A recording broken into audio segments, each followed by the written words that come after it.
बिस्मिल्लाहिर्रहमानिर्रहीम। अस्सलामुअलैकुम दोस्तों, उम्मीद आप सब खैर से होंगे। सालार गज़नी पार्ट 2। रायान बिन नाहिर, उसकी बीवी रोशनक, राहील बिनते रायान और रुबैल एक रोज़ अपने दीवान खाने में बैठे हुए थे। रुबैल 13-14 साल का लड़का था, जबकि राहील बिनते रायान यकीनन उससे 2-3 साल बड़ी होगी। ऐसे में हवेली के सदर दरवाजे पर दस्तक हुई। रुबैल अपनी जगह से उठा, सदर दरवाजे की तरफ भागा।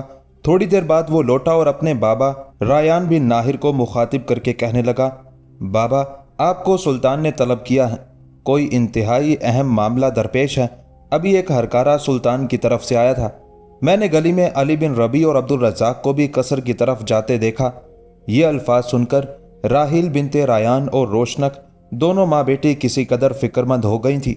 बहरहाल रायान बिन नाहिर हवेली से निकलकर गजनी के कसर का रुख कर रहा था।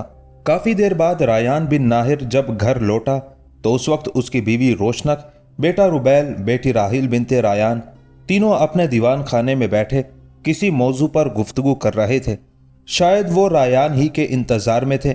इतने में रायान जब दीवान खाने में दाखिल हुआ और रोशनक के करीब बैठ गया, तब उसे मुखातिब करते हुए उसकी बेटी राहील बिनते रायान कहने लगी, बाबा, आपने इतनी देर लगा दी। आपका इस कदर देर से आना इस बात की निशानदही करता है कि कोई इंतहाई अहम मसला दरपेश था। जवाब में रायान हल्की सी मुस्कुराहट में कहने लगा, बेटी, तेरा अंदाज़ा काफ़ी हद तक दुरुस्त ही है। दरअसल मकरान के कुछ लोगों ने सुल्तान से मदद तलब की थी। मदद तलब करने वाला सुल्तान की खिदमत में हाजिर हुआ और इसी बिना पर अपने सारे सालारों और उमरा और दरबारियों को सुल्तान ने सलाह मशवरा करने के लिए बुलवाया था। लिहाजा फैसला यही हुआ है कि एक ज़बरदस्त लश्कर मकरान की तरफ रवाना किया जाए और वहाँ के हालात दुरुस्त किए जाएं। रायान जब खामोश हुआ तब राहील फिक्रमंदी का इजहार करते हुए कहने लगी, इसका मतलब है मामला कुछ संगीन है। रायान मुस्कुरा दिया और कहने लगा, कोई संगीन नहीं है। मुझे उम्मीद है बहुत जल्द ये मामला हल हो जाएगा। दूसरे वो इलाका सुल्तान मसूद की ममलुकत में तो शामिल नहीं है। वहाँ के रहनुमाओं ने अपने रकीबों के खिलाफ सुल्तान से मदद तलब की है। लिहाजा सुल्तान ने एक लश्कर अल्तून ताश की कमानदारी में केचो मकरान की तरफ भेजने का फैसला किया है और अल्तून ताश के नायब की हैसियत से उस लश्कर में अली बिन रबी शामिल होगा। जबकि अब अब्दुल रज़ाक को सुल्तान ने यहाँ रोक लिया है ताकि वो नए भर्ती होने वाले लश्करियों की तरबियत का काम जारी रख सके। इसलिए कि नए लश्करियों की तरबियत का सरबराह सुल्तान ने अली बिन रबी को मुकर्रर किया है और जब तक वो अल्तून ताश के साथ मकरान की मुहिम में मसरूफ होगा, उसकी जगह ये काम अब्दुल रज़ाक करेगा। जब अली बिन रबी वापस आएगा तो फिर ये सारा काम गजनी शहर के नवाह में तरबियत के मैदानों में उसी की निगरानी में हुआ करेगा। यहाँ तक कहने के बाद रायान जब खामोश हुआ तब कुछ सोचते हुए राहील बिनते रायान कहने लगी, बाबा, आपके इस अली बिन रबी में 2 खामियां हैं जिनकी बिना पर मैं समझती हूँ कि वो जिस मुहिम पर जाएगा नाकाम व नामुराद रहेगा। राहील बिनते रायान के उन अल्फाज पर उसका बाप रायान चौंका था और उसने अपनी बेटी की तरफ देखते हुए कहना शुरू किया, बेटी, मैं तुम्हारा मतलब नहीं समझा, तुम क्या कहना चाहती हो? राहील मुस्कुराई और उसकी मुस्कुराहट फिजाओं में रंग बखेर देने वाली थी। यहां तक कि वो अपने बाप को मुखातिब करके कहने लगी, बाबा, जिन 2 खामियों का जिक्र मैंने किया है उसमें से पहली तो यह है कि वो कम उम्र है। वो जंग का ज्यादा तजर्बा नहीं रखता होगा, लिहाजा नुकसान भी उठा सकता है। दूसरी बात यह है कि उसने इससे पहले किसी बड़ी जंग में हिस्सा नहीं लिया होगा और जब ऐसा नहीं हुआ तो ये जंग यकीनन उसकी जिंदगी की पहली जंग होगी। लिहाजा यहां भी वो अपनी नातजर्बाकारी की वजह से नाकाम रह सकता है। राहील जब खामोश हुई तब रायान कहने लगा, बेटी, मैं तुम्हारी इन दोनों बातों से मुत्तफिक नहीं होता। पहली बात, मैं तुमसे ये कहता हूं कि जब अली बिन रबी अपने साथी अब्दुल रज़ाक के साथ समरकंद से गजनी की तरफ आया था तो रास्ते में उसका टकराव सुलेमान बिन यूसुफ और अली खिशावन से हुआ था और ये दोनों गजनी के बेहतरीन तेगजन शुमार किए जाते हैं। मेरी बेटी, उस वक्त तुम भी मेरे साथ बाग में थी। जब वो सुलेमान बिन यूसुफ से टकराया तो 1-2 वार के अंदर ही अंदर अली बिन रबी उस पर गालिब आना शुरू हो गया था, जिसकी बिना पर उसका साथी अली खिशावन उसकी मदद के लिए आगे बढ़ा। जानती हो बेटी, उस मौके पर अब्दुल रज़ाक ने आगे बढ़कर अली बिन रबी की मदद करना चाही। अली बिन रबी ने उसे रोक दिया था और अकेला ही सुलेमान बिन यूसुफ और अली खिशावंद से टकराया। दोनों को ना सिर्फ अपने सामने जेर किया बल्कि दोनों को जख्मी करके रख दिया। मेरी बेटी, अगर वो अकेला दो बेहतरीन तेग जनों का मुकाबला करके उन्हें जेर कर सकता है। मेरी बच्ची, ऐसा शख्स तजर्बे से खाली हरगिज नहीं हो सकता।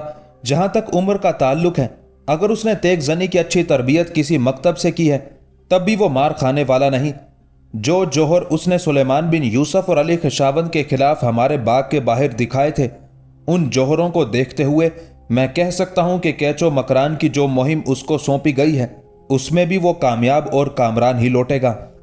बेटी, वापसी पर अली बिन रबी और अब्दुल रज़ाक तो भटियार खाने की तरफ चले गए।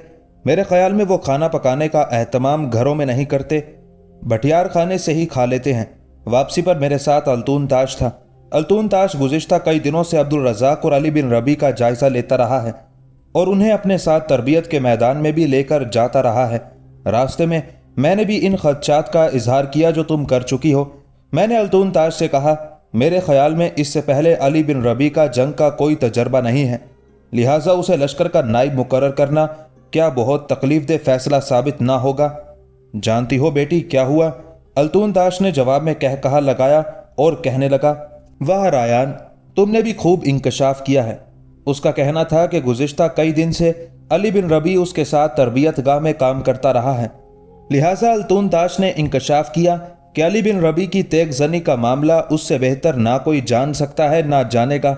उसने बड़े वलवले और वसूक बल्कि छाती तान कर कहा, यह अली बिन रबी बैक वक्त 4 नहीं बल्कि 6 तेग जनों का मुकाबला करने की हिम्मत और जुर्रत और महारत रखता है।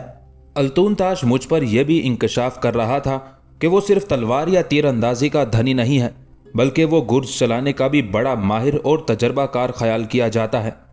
अपने घोड़े की जीन से भी वो एक बड़ा भारी और वजनी गुर्ज बांध के रखता है, बल्कि बिल्कुल सुल्तान मसूद के गुर्ज जैसा, जिस तरह सुल्तान मसूद का गुर्ज कोई दूसरा एक हाथ से उठा ही नहीं सकता। इस तरह अल्तून ताश का कहना है कि उस अली बिन रबी का गुर्ज भी काफ़ी भारी और वजनी है, उसे उठाना सिर्फ अली बिन रबी ही का खासा है। इतना कहने के बाद रायान जब खामोश हुआ तब रोशनक पहली बार बोली और अपने शोहर रायान की तरफ देखते हुए कहने लगी, क्या ऐसा मुमकिन नहीं कि हम एक काम करें? वो क्या? रायान ने गौर से उसकी तरफ देखते हुए पूछ लिया था। जिस रोज़ अली बिन रबी का लश्कर कूच करेगा उस रोज़ उसके लिए हम उसका ज़ादेरा जो उम्दा किस्म का होगा तैयार करेंगे और उसके कूच की तैयारी में भी हिस्सा लेंगे। जवाब में रायान मुस्कुराया, उसके चेहरे पर खुशी के आसार नमूदार हुए थे। फिर अपनी बीवी रोशनक की तरफ देखते हुए कहने लगा, रोशनक, अगर तुम ऐसा कर गुजरो तो ये मेरी खुशी और तमानियत का बायस होगा, इसलिए कि अली बिन रबी एक ऐसा नौजवान है जिसकी देखभाल की जानी चाहिए। यहाँ तक कहने के बाद रायान रुका, फिर अपनी बीवी रोशनक को खाना लगाने के लिए कहा। इस पर रोशनक और राहील बिनते रायान दोनों दीवान खाने से बाहर निकल गई थी। दरअसल सुल्तान मसूद के ज़माने में कैचो मकरान के हाकिम ने वफात पाई। उसके 2 बेटे थे, उसमें से एक का नाम ईसा था जो अपने बाप की सल्तनत पर काबिज हो गया था। उसने अपने भाई अबुल असाकिर को हर चीज़ से महरूम करके सल्तनत से बाहर निकाल दिया। मौर्रखीन लिखते हैं कि अबुल असाकिर में इतनी कुव्वत ना थी कि वो अपने भाई का मुकाबला करता, लिहाजा कैचो मकरान से निकलकर वो सुल्तान मसूद गजनवी की बारगाह में फरियाद लेकर आया और उसने सुल्तान मसूद से ये दरख्वास्त की कि अगर सुल्तान मसूद अपने लश्कर की मदद से उसे अपने आबाई मुल्क पर कब्जा करा देगा तो हमेशा हमेशा हुकूमत गजनवी की इताअत का दम भरता रहेगा, नीज़ अपने इलाके में अमीर मसूद के नाम का खुतबा और सिक्का जारी कर देगा। सुल्तान मसूद ने अबुल असाकिर की दरख्वास्त को कबूल कर लिया और एक लश्कर भेजने का फैसला किया। उस लश्कर का कमांडर अल्तून ताश को बनाया गया था और नाइब की हैसियत से लश्कर में अली बिन रबी को रखा गया था। इस तरह अल्तून ताश और अली बिन रबी दोनों एक हफ्ता बाद एक खासा बड़ा लश्कर लेकर बलोचिस्तान के इलाके मकरान की तरफ रवाना हो गए थे। मकरान और कैच की हदूद में दाखिल होने के बाद अल्तून ताश और अली बिन रबी ने तेज़ रफ्तार कासिद कैचो मकरान के हुक्मरान ईसा की तरफ भिजवाए और सुल्तान मसूद गजनवी की हिदायत के मुताबिक उसे सुलह और अमन का पैगाम दिया। ईसा को शायद अपनी ताकत, कुव्वत और एक जरार लश्कर रखने पर बड़ा घमंड, बड़ा नाज और तमर्रुद था। इस बिना पर अल्तून ताश और अली बिन रबी के भेजे हुए कासिदों को उसने कोई अहमियत ना दी। लश्कर लेकर निकला और अल्तून ताश अली बिन रबी की राह रोक खड़ा हुआ। इस तरह दोनों लश्कर एक दूसरे के सामने सफ आरा हुए थे। अगले रोज कैचो मकरान के हुक्मरान ईसा के कहने पर उसका एक तेगजन दोनों लश्करों के बीच में आया और इनफरादी मुकाबले के लिए ललकारा। उस मौके पर अली बिन रबी अपने घोड़े को दौड़ाता हुआ अल्तून ताश के पास आया और उसे मुखातिब करके कहने लगा, अमीर, आप मुझे इजाज़त दें, मैं इनफरादी मुकाबले के लिए उतरता हूँ। अगर हम जीत गए तो हमारे लश्करियों के हौसले बुलंद होंगे। अल्तून ताश मुस्कुराया और अली बिन रबी को उसने इनफरादी मुकाबला करने के लिए इजाज़त दे दी थी। अपने घोड़े को सख्त एड़ लगाते हुए अली बिन रबी मैदान के वस्ती हिस्से की तरफ बढ़ा था। मकरान के हुक्मरान ईसा की तरफ से जो शख्स इनफरादी मुकाबले के लिए आया था, अली बिन रबी उसके सामने पहुंचा। तब वो उसे मुखातिब करके कहने लगा, मसूद गजनवी के सालार अल्तून ताश को तुम्हारे अलावा कोई और नहीं मिला था जिसे वो इनफरादी मुकाबले के लिए भेजता। तुम नौ उम्र हो, जंग का इतना तजर्बा नहीं रखते होगे। क्या उसकी तुम्हारे साथ दुश्मनी है कि उसने तुम्हें मौत के मुंह में धकेलने की कोशिश की है? देखो, ये मौत का मैदान है। यहाँ चिता की आग सुलगती है, दर्द भड़काती आतिश इंसानी जिस्म को निगलती है। यहाँ हर लम्हा कड़ी धूप के सहरा में नफरतों का नोहा ही गाया जाता है और खौफ व वहशत और लहू की बारिश में अपने काम की इब्तदा करना पड़ती है। देखो, मेरे घोड़े के साथ मेरा गुर्ज, मेरा नेजा, मेरा कुल्हाड़ा बंधा हुआ है। मेरे हाथ में मेरी तलवार और ढाल है। अगर तुम मेरी तलवार का मुकाबला कर लोगे तो फिर मेरा गुर्ज, याद रखना, हथौड़े की तरह तुम पर बरसेगा और तुम्हारी जिंदगी की दीवार गिराता चला जाएगा। क्यों नाहक लहू के तूफान उठाए चिंगाड़ते नाचते शोलों और दुख भरे सायों का सामना करने के लिए आ गए हो? अभी वक्त है, वापस जा सकते हो, वरना इस मैदान के अंदर तुम्हारी हालत काई लगी बोसीदा दीवारों, लखोरी ईंटों के खंडरों से ज्यादा भयानक बनाकर रख दूंगा।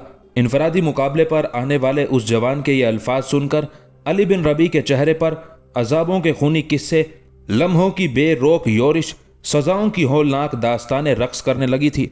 दहकती शोलाबार आंखें ऐसा समा पेश कर रही थी जैसे समंदर के उबलते सीने पर तपते बगोलों का एक ना खत्म होने वाला रक्स शुरू हो गया हो।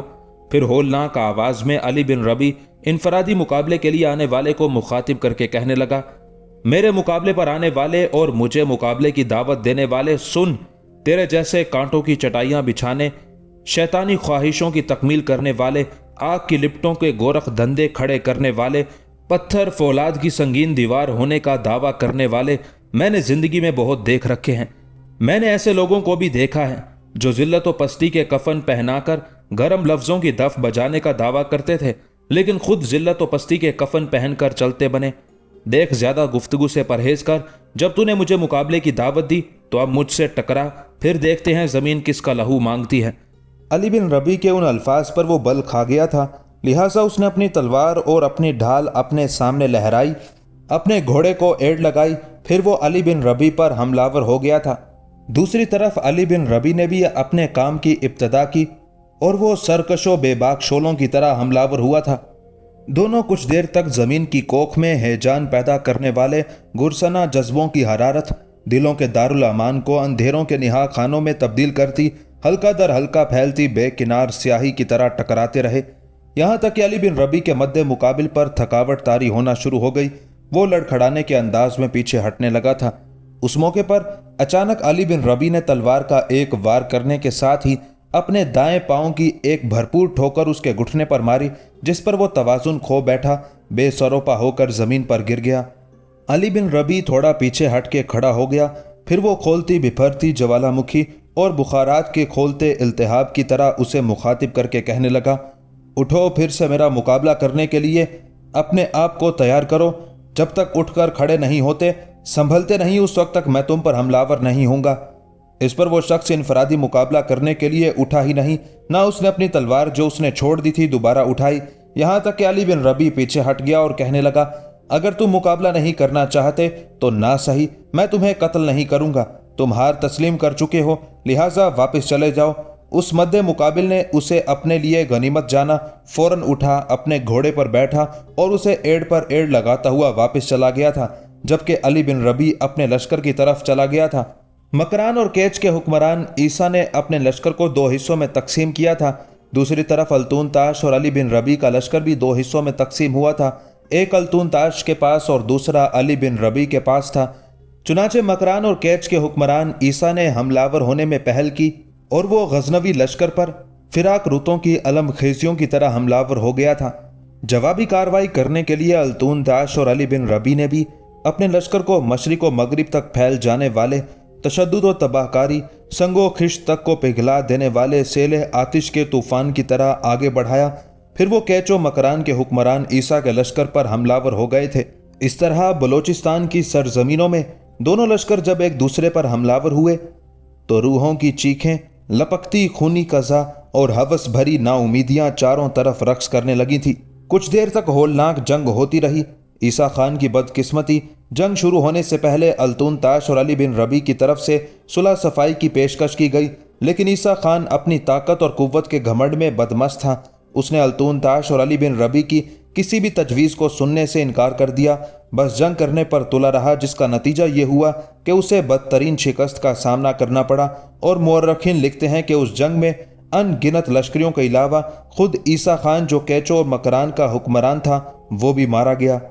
अमीर ईसा की वफ़ात के बाद उसका भाई अबुल असाकिर मकरान और कैच का हुक्मरान बन गया और उसने हस्बे वादा अपनी सरजमीनों में सुल्तान मसूद गजनवी के नाम का खुतबा और सिक्का जारी कर दिया था। रायान एक रोज़ खुश खुश सा अपनी हवेली में दाखिल हुआ। उसके साथ समयारिस नाम का यहूदी था जिसकी रिहाइश रायान के बिल्कुल सामने की हवेली में थी। दोनों जब दीवान खाने में दाखिल हुए, दीवान खाना तकरीबन भरा हुआ था और सब लोग आपस में बैठे किसी मौजू पर गुफ्तगू कर रहे थे। वहां बैठे लोगों में रायान की बीवी रोशनक, बेटी राहील, बेटे रुबैल के अलावा उनके सामने रिहाइश रखने वाले यहूदी सामयारिस की बीवी उम्मे गमीम, बेटी मारा, दोनों बेटे फितियान और फरावक बैठे हुए थे।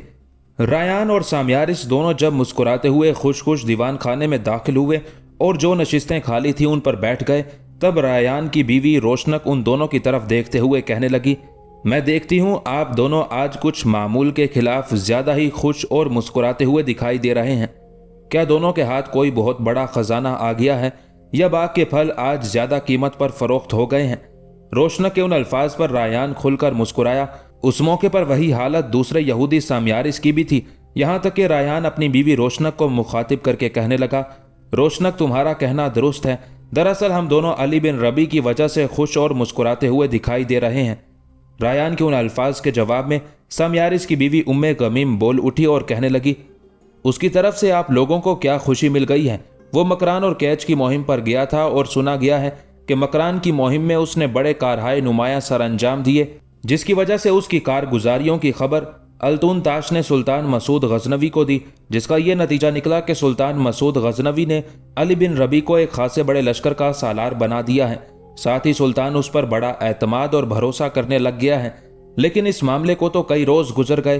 अब क्या मामला पेश आ गया है जिसका मुजाहिरा अली बिन रबी ने कर दिया है, जो तुम दोनों की खुशी का बायस बन गया है? सामयारिस की बीवी उम्मे गमीम जब खामोश हुई तब सामयारिस बोला और कहने लगा, भली मानस, तेरा कहना भी दुरुस्त है। अली बिन रबी को तो मकरान और कैच की मुहिम से फारिग हुए कई रोज हो चुके हैं। गुज़िश्ता दिन ये फैसला हुआ था कि गजनी शहर के नवाह में जो तरबियत गाह और जहां लश्करियों की तरबियत का काम सर अंजाम दिया जाता है, उस सारे कामों का सरबराह किसे बनाया जाए। पहले आर्जी तौर पर सुल्तान जिस सालार को मुकर्रर करता था वही तेग जनों की तरबियत का काम शुरू कर देता था। उसके तहत बहुत सालार कर दिए जाते थे जो अमली तौर पर तरबियत के फ़राइज़ अदा करते थे। अब सुल्तान ने अपने मुशीरों और उमरा के कहने पर यह फैसला किया है कि किसी सालार को मुस्तकिल तौर पर तरबियत के उस मैदान का सरबरा मुकर्रर करेगा, और जब मुकर्रर होने वाला शख्स यहाँ नहीं हुआ करेगा तो उसकी जगह अब्दुल रज़ाक काम किया करेगा। पहले अब्दुल रज़ाक को भी शामिल किया गया था, उसे भी तरबियत गाह का सरबरा मुकर्रर किया जा सकता है। इसलिए 3 अशखास का इंतखाब किया गया था, एक अली बिन रबी, दूसरा अब्दुल रईस बिन अब्दुल अजीज़ और तीसरा अब्दुल रज़ाक। जहाँ तक अब्दुल रज़ाक का ताल्लुक है वो अली बिन रबी के हक में दस्तबरदार हो चुका है, लिहाजा बाकी 2 ही सालार अली बिन रबी और अब्दुल रईस बिन अब्दुल अजीज़ रह गए थे। चुनाचे सुल्तान ने यह फैसला किया था कि उन दोनों के दरमियान तेग जनी का मुकाबला कराया जाएगा। जो जीतेगा तरबियत गाह का सरबराह वही होगा। थोड़ी देर पहले तरबियत के मैदान में उस मुकाबले का एहतमाम किया गया था। उस मुकाबले में बड़ी आसानी से अली बिन रबी ने अब्दुल रईस बिन अब्दुल अजीज़ को ज़ेर कर दिया, जिसकी बिना पर अली बिन रबी को तरबियत के सारे कामों का सरबराह मुकर्रर कर दिया गया है। मैं और रायान अली बिन रबी के पास बैठ गए थे। हमने उसकी शानदार कामयाबी पर मुबारकबाद दी और कुछ देर उसके पास बैठकर बातें करते रहे, फिर वहां से उठकर सीधे इधर आ गए हैं। समयारिस और रायान जब खामोश हुए तब पहली बार उसकी बेटी राहील बिनते रायान बोली और अपने बाप रायान की तरफ देखते हुए कहने लगी, बाबा, गो अली बिन रबी की हवेली हमारे साथ बाएं जानिब है, वो हमारा हमसाया है, लेकिन मैंने अंदाजा लगाया है कि गुज़िश्ता कई दिनों से वो अपनी हवेली में रिहाइश नहीं किए हुए। एक बार मैंने उसे मगरिब की नमाज अदा करने के लिए हवेली से निकलते हुए देखा था। उसके बाद जब भी मैं किसी काम के सिलसिले में उधर से गुजरी, मैंने उसकी हवेली के बाहर कुफल लगा हुआ देखा। अपनी बेटी राहील के उन अल्फाज पर रायान मुस्कुरा दिया, फिर कहने लगा, बेटी, तेरा कहना दुरुस्त है। चंद दिन तो वो और अब्दुल रज़ाक दोनों अपनी हवेलियों में रहे। उसके बाद अली बिन रबी मकरान और केच की मुहिम की तरफ चला गया। वहां उसने ऐसे कारहाय नुमाया सर अंजाम दिए कि उनकी सारी तफसील अल्तून ताश ने सुल्तान मसूद से आकर कही, जिसकी बिना पर सुल्तान ने अली बिन रबी के मनसब में इजाफा कर दिया है। गो अब वो सुल्तान के लश्कर का एक उम्दा और बड़ा अहम सालार है। इसके बावजूद उसने हवेली में रहना कुछ कम कर दिया है, बल्कि मैं कह सकता हूं कि वो अब हवेली की तरफ आता ही नहीं, हवेली को अब कुफल लगा रहता है। इस मौजू पर मैंने अली बिन रबी से बात की कि उसने अपनी हवेली की रिहाइश क्यों तर्क कर दी, लेकिन जो जवाब उसने दिया वो मेरे दिल को लगा। उसका कहना था, मेरे साथ ना कोई मेरी माँ है, ना बहन, ना भाई, ना बाप, सब मारे जा चुके हैं। इस बिना पर मैं हवेली में अकेला रहता हुआ अच्छा नहीं लगता। उसका कहना था कि मेरे दाएं जानिब आप और आपके अहले खाना है, जिनमें आपकी बेटी राहील भी शामिल है। बाएं जानिब अल्तून ताश के अहले खाना है। इस बिना पर हवेली में अकेला रहते हुए उसका कहना है कि मैं थोड़ा सा मायूब ख्याल करता हूँ कि वो लोग जो अपने अपने अहले खाना के साथ हवेलियों में रह रहे हैं, उनके बीच में मैं हवेली के अंदर अकेला हूँ। और अली बिन रबी की वजह से अब्दुल रज़ाक भी अब अपनी हवेली में नहीं आता, अब वो भी अली बिन रबी के साथ रहता है। यहाँ तक कहने के बाद रायान जब खामोश हुआ तब उसकी बीवी रोशनक अजीब से अंदाज में रायान को मुखातिब करके कहने लगी, अगर अली बिन रबी और अब्दुल रज़ाक दोनों अपनी हवेली में नहीं रहते, शब बसरी नहीं करते, तो फिर दोनों कहाँ कयाम किए हुए हैं। इस पर एक लंबा सांस लेते हुए रायान कहने लगा, अल्तून ताश की हवेली से निकलकर थोड़ा सा आगे जाएं तो एक भटियार खाना है, काफ़ी बड़ा है। उसके पीछे खुला मैदान है, उसके अंदर कमरे बने हुए हैं। ये एक तरह से सराय खाना है।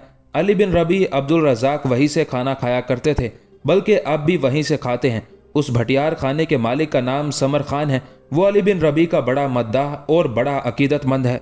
चुनाचे अली बिन रबी ने जब उस पर इंकशाफ किया कि जो हवेली उसे दी गई है उसके इर्द गिर्द क्योंकि सारे लोग अपनी बीवी बच्चों के साथ रहते हैं, इस बिना पर उसका वहां अकेले रहना मायूब है। चुनाचे समर खान ने उससे मुतासिर होकर अपने भटियार खाने या यूं कह लो अपनी सराय में अली बिन रबी और अब्दुल रज़ाक दोनों के लिए एक कमरा मुख्तस कर दिया है। आजकल वहीं उन्होंने कयाम किया हुआ है और वहीं से निकलकर वो दोनों तरबियत गाह की तरफ चले जाते हैं। अपनी अपनी हवेली की तरफ बहुत कम आते हैं। कभी कभी आते होंगे, सफाई करने वालों को साथ लाकर हवेली की सफाई करा के फिर वापस चले जाते होंगे।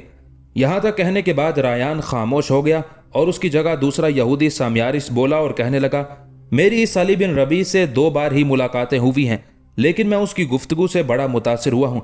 वो साहिब इल्म है, लेकिन साथ साथ उम्दा किस्म का तेगजन है।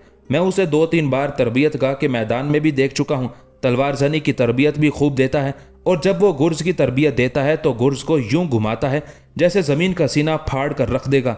यहाँ तक कहने के बाद सामयारिस को मुखातिब करके उसकी बेटी मारा कहने लगी, बाबा, आपने अली बिन रबी की तारीफ कुछ ज्यादा नहीं कर दी।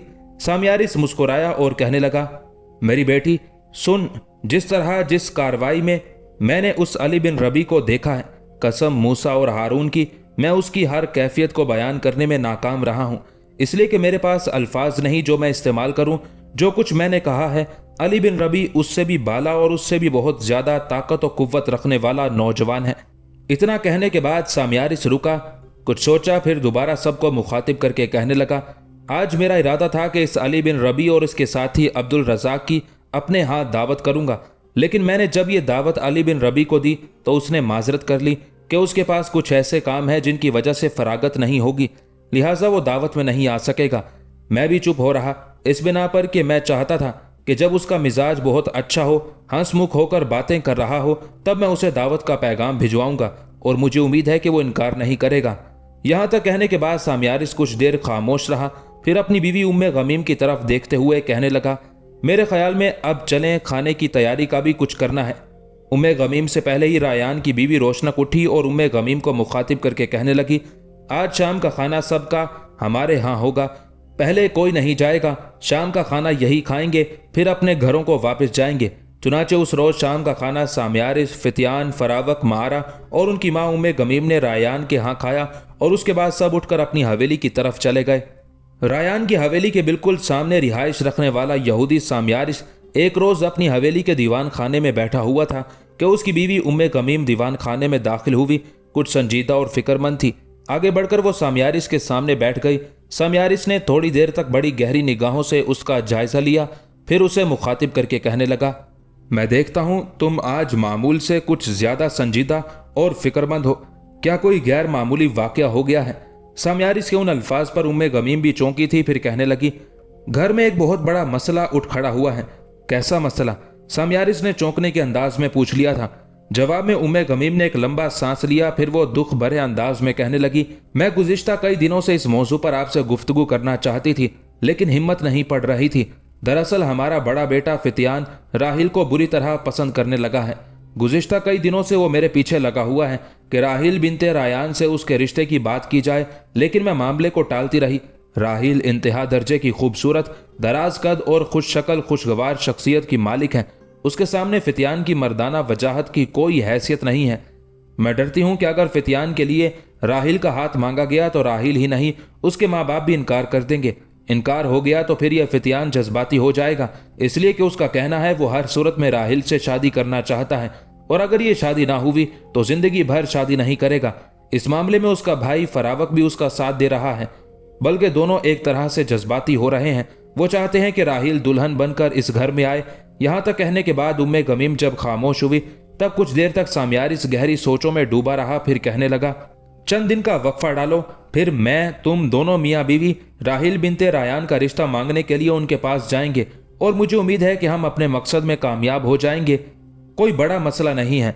अगर फितियान राहिल को पसंद करता है, किसी को पसंद करना बुरी बात नहीं, ना गुनाह ना ऐब है। बहरहाल यहां तक कहते कहते सामयारिस रुक गया, इसलिए कि उस लम्हे उसके दोनों बेटे फरावक और फितियान और उसके साथ उनकी बहन मारा कमरे में दाखिल हो रहे थे। तीनों जब नशिस्तों पर बैठ गए तब फितियान की तरफ देखते हुए सामयारिस कहने लगा, फितियान मेरे बेटे, तुम बड़े वक्त पर आए हो। तुम्हारे साथ फरावक, मारा भी बहुत अच्छे वक्त पर आए हैं। देखो, हम तुम्हारे रिश्ते की बात कर रहे थे। सामयारिस यहीं तक कहने पाया था कि फितियान बोल उठा, मैं राहिल बिनते रायान के अलावा किसी और से शादी नहीं करूंगा। जवाब में सामयारिस मुस्कुराया और कहने लगा, भाई जज्बाती ना हो, उसी सिलसिले में तुमसे हम गुफ्तगू करना चाहते हैं। तुम्हारे मुतालिक पूरी तफसील तुम्हारी माँ ने मुझे बता दी है और मैंने इससे कहा है ये बड़ा मामला नहीं है। चंद दिन का वक्फा डालकर मैं और तुम्हारी माँ रायान के पास जाएंगे और फितियान के लिए राहिल का रिश्ता मांगेंगे, और मुझे उम्मीद है कि वो इनकार नहीं करेंगे। वो ये रिश्ता देने पर तैयार हो जाएंगे। अपने बाप के ये अल्फाज सुनकर फितियान और उसका भाई फरावक ही नहीं, बहन मारा भी खुश हो गई थी।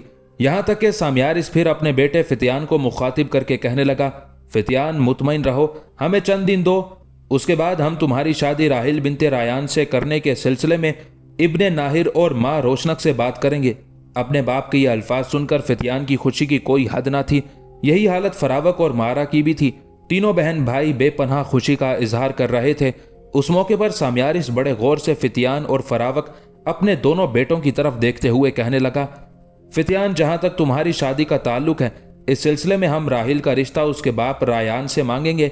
ऐसी ही कोई लड़की फरावक के लिए भी तलाश की जाएगी, और मैं तुम दोनों भाइयों, बल्कि तुम्हारी बहन मारा जवान हो चुकी है, ये राहिल बिनते रायान से भी बड़ी है, लिहाजा इसके लिए भी कोई अच्छा रिश्ता तलाश किया जाना चाहिए। कबल उसके फितियान या फरावक दोनों भाइयों में से कोई बोलता, उससे पहले ही उनकी माँ उम्मे गमीम बोल उठी और कहने लगी, हमारी निगाह में इस वक्त बहुत अच्छा रिश्ता है, और ये रिश्ता समरकंद से आने वाले अब्दुल रज़ाक का है। गो अली बिन रबी अब्दुल रज़ाक से भी आला शख्सियत का मालिक है, लेकिन मैं समझती हूँ वो मारा से छोटा है। इस बिना पर मैं ये पसंद करूंगी कि मारा की शादी के सिलसिले में किसी तरह अब्दुल रज़ाक से बात की जाए। अगर मारा का रिश्ता अब्दुल रज़ाक से हो जाता है तो मैं समझती हूँ हमारे कंधों से एक बहुत बड़ा बोझ हल्का हो जाएगा। उम्मे गमीम जब खामोश हुई तब फितियान और फरावक दोनों भाइयों ने उस रिश्ते पर हामी भरी थी। सामयारिस ने भी उसे पसंद किया था, ताहम मारा अपनी गर्दन झुकाए चुपचाप खामोश बैठी शर्माए जा रही थी। उस मौके पर फितियान ने अपने करीब बैठी अपनी बहन मारा को कोहनी मारी और कहने लगा, ये शर्माना फरमाना बाद में, पहले उठो, खाना लाओ, खाना खाते हैं। اس پر مارا اٹھ کر باہر نکل گئی۔ اس کے پیچھے پیچھے اس کی ماں ام گمیم بھی ہو لی تھی۔